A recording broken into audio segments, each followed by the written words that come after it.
Ito muna ang pag-usapan po natin. Yung irrevocable resignation na ginawa po ni Director Jaime or Jimmy Santiago ng NBI, hindi po pangkaraniwan yan. Mukhang merong malalim na mga dahilan yan. Kasi alam niyo kung bakit? Irrevocable eh. Ibig sabihin niya, sumuko na siya. Hindi niya kinaya. Ano man ito, intriga ito dahil sa trabaho, o under pressure siya dahil sa trabaho, o hindi niya kaya yung trabaho niya. Yan po yung mga posible.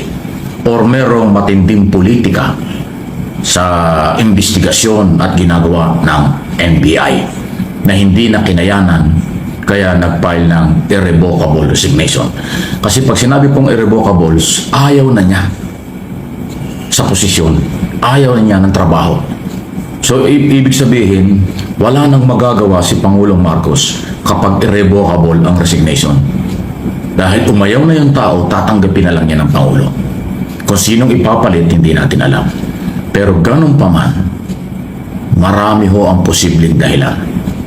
Pwedeng hindi sanay si Director Santiago ng masyadong maintriga, masyadong mapanganib o kung ano man trabaho. Pero kung tutuusin, pinagdaanan na niya yun eh. Dating pulis, dating piskal, dating judge, bago naging director ng NBI.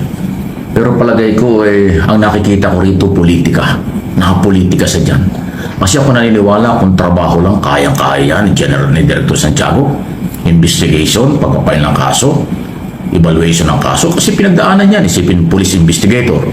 Tapos naging piskal, tapos naging judge nga. Ay alam na alam niya yung trabaho ng proseso ng batas.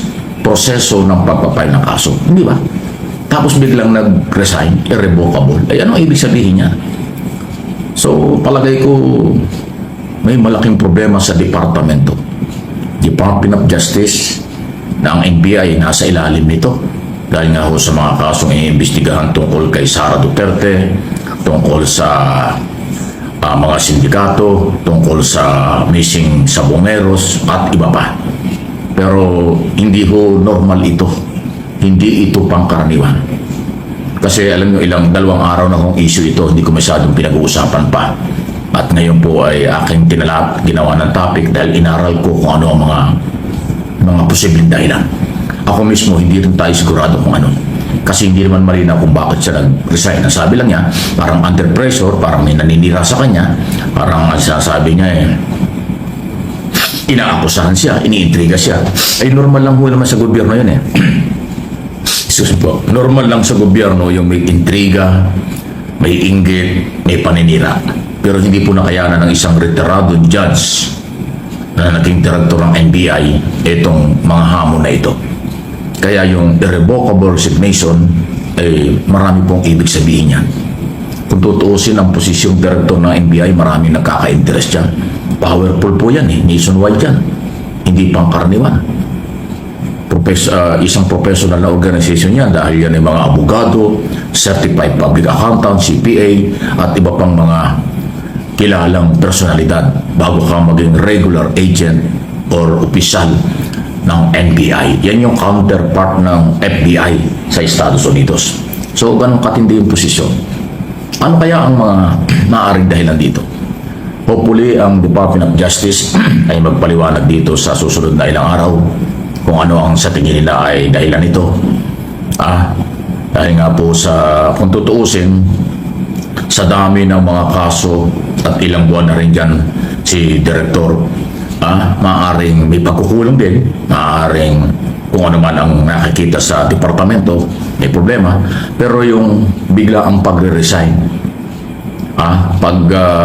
pagpapaalam or pagtanggi na sa trabaho kasi irrevocable nga, ay hindi ho yan simple ang dahilan.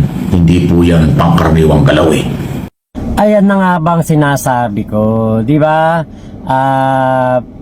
Una, si General Torre po ang parang kinokontra ang kanyang mga ginagawa. Parang kinakalaban siya ng NAPOLCOM sa kanang DILG. Ngayon naman po, etong si NBI Chief Jaime Santiago nag-resign po dahil po sa orchestrated move para sirain ang kanyang reputasyon. Alam nyo, hindi mawaalis sa isipan ko na ito po ay may kinalaman sa mga missing Sabongero case. Dahil, di ba, ang DOJ po ang nag-iimbestiga dyan sa missing Sabongero. Ngayon, mga NBI po, ang NBI ay under ng DOJ.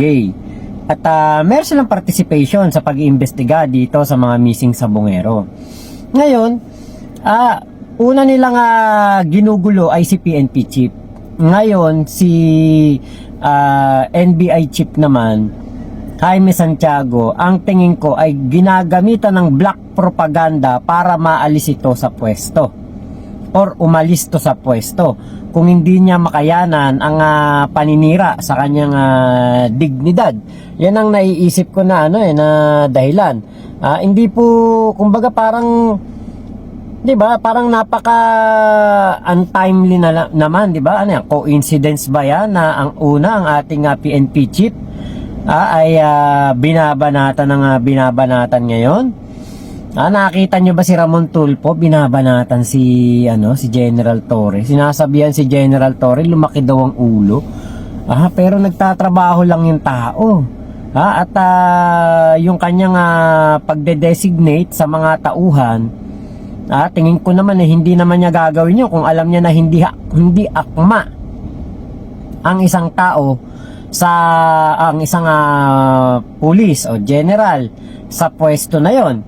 Ngayon, napansin nyo ba nangyari ito after ng insidente kay General Macapas na nagkaroon po ng pumutok yung balita na etong si General Macapas ay parang may ginagawang hindi daw po maganda patungkol dito sa issue ng missing Sabongero. Ngayon, nitong mga nakaraang araw, kinasuhan ni Dondon Patidongan o inireklamo sa Napolcom etong si Macapas. After nitong insidente kay Macapas, si NBI chief naman ang nag-resign ngayon. Parang alam nyo, nangyayari yung mga gusto nilang mangyari. Parang yung kanilang pinaplano ay natutuloy o natutupad kasi meron nga pong malaking, kumbaga malakas na kapangyarihan, malakas na kapit, malakas na koneksyon. Kung totoo yung aking hinala na itong pagre-resign na ito ni Chief Jaime Santiago ay may kinalaman sa missing Sabongero. Ibig sabihin mayroong gumagapang na, mayroon na kumikilos talaga para magulo po ang gobyerno, magulo ang DOJ. Baka sa susunod dyan pati DOJ na, kasi sila talaga ang investigating body dito po sa nangyayari sa mga missing Sabongero. Sila nangunguna dyan sa paghahanap ng mga kalansay sa Taal Lake, di ba? Kaya sabi ko, nako, itong si NBI Chief Jaime Santiago, kung yung ngayon lamang na pagbabati ko sa kanya at paninira sa kanya, parang, alam niyo, parang hindi ako makapaniwala Nasundan ko to itong si Sir Jaime Santiago na to, nakita ko yung mga balita patungkol dito naging judge to mas matindi yung trabaho na yan, yung maging judge ka. Talagang pati buhay mo mga nganib diyan. 'Di ba? Pero kita nyo, natagalan niya yung pagiging judge, tapos ngayon bilang NBI director, yun pa yung kanyang sinukuan. 'Di ba? Parang mapapaisip ka ano kaya nangyari kung tapang, imposible namang hindi matapang tong si Chief Jaime Santiago. Ito yung nagsimula bilang sa pinaka mababang posisyon sa NBI. After na maging NBI hanggang sa nag-aral pa to ng law, tapos di ba hanggang naging judge, abogado to. Di ba? Tapos ngayon malalaman natin na mag-resign lang, irrevocable dahil sa paninira sa kanyang pangalan. Di ba? Parang parang mapapaisip ka talaga na ganun ba katindi yung paninira sa kanya at kaya hindi niya na makayanan. Parang ano to, meron ba talagang ganun katindi na mastermind dito sa missing sa Bungero? Dahil kasi nga po, yun yung naiisip ko na actually nabanggit din ni Sir Mike Abi di ba sa mga kaso na iniimbestigahan ng NBI, missing sa Bungero po ang pinaka big deal talaga dahil nga po mga mayayaman, makapangyarihan, malakas ang koneksyon na talagang ano po yung involved nga po dyan na sinasabing mastermind. Di ba ngayon, ang isang Jaime Santiago ay nagagawa nilang pag-resignin dahil sa kanilang ginagamitan nga ng black propaganda.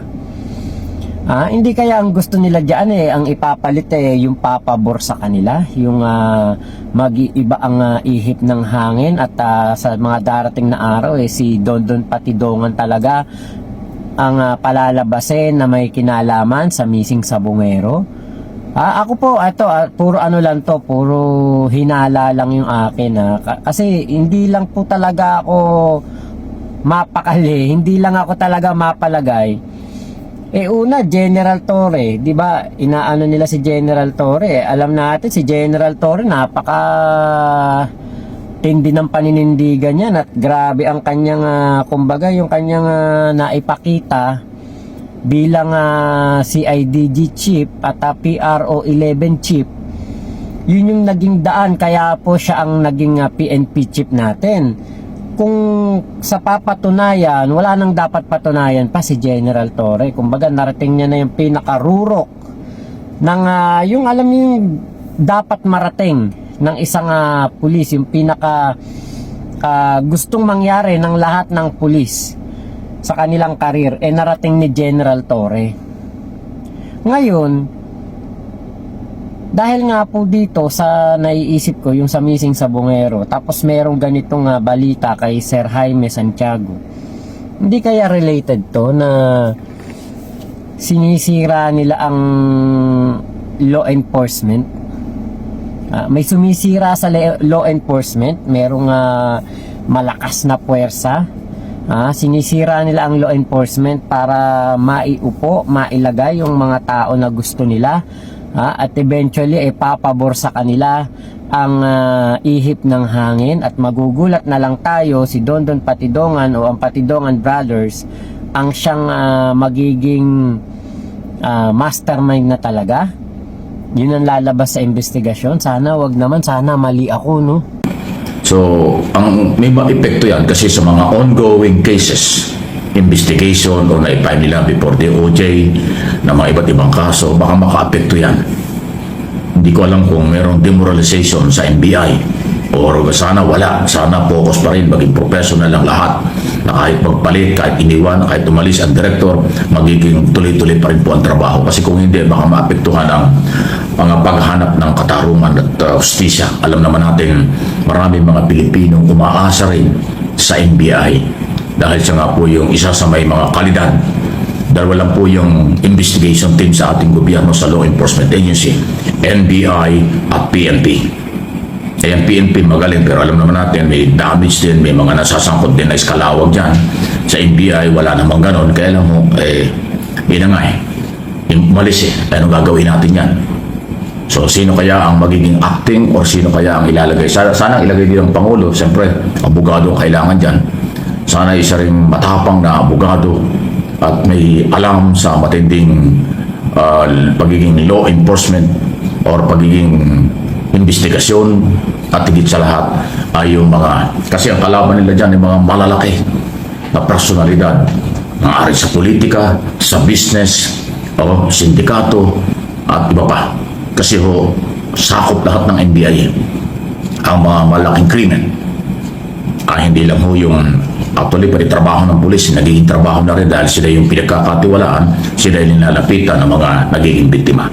So sa tingin po ninyo, sino ba ang karapat dapat na ipalit sa kanya?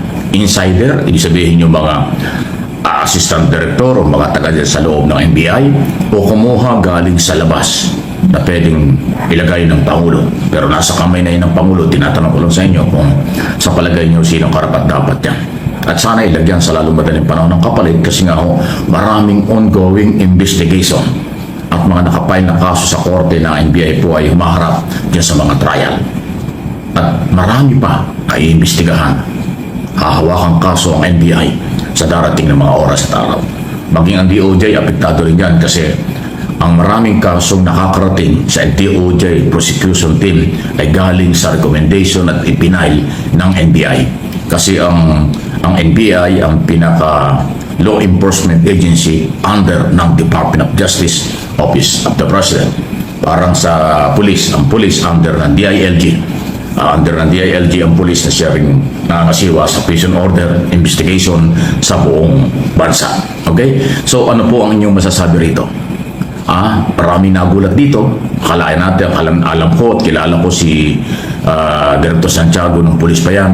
May tapang at talino yan. Pero yung kanyang tapang at talinong ito ay mukhang hindi niya nakayanan ang maraming pagsubok sa kung ano man dahilan.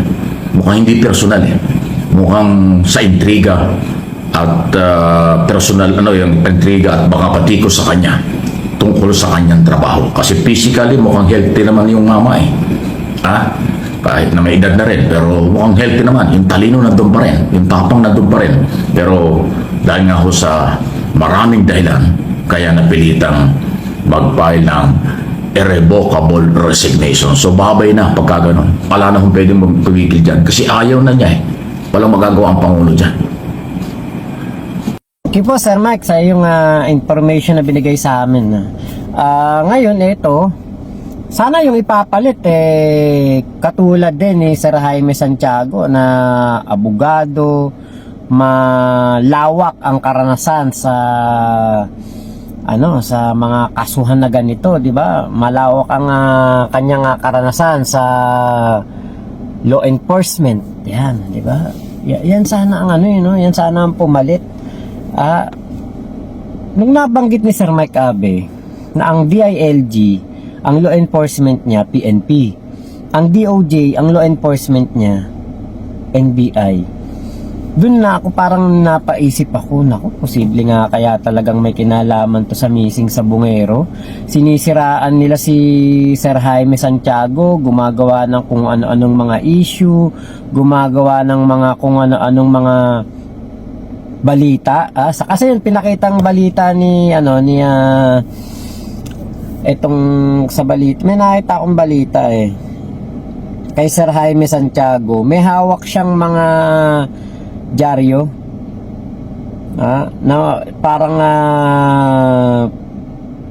siya po ay pinaparatangan na meron po siyang lagay o hinihingian ng lagay, meron po siyang hinihingian ng tongpats.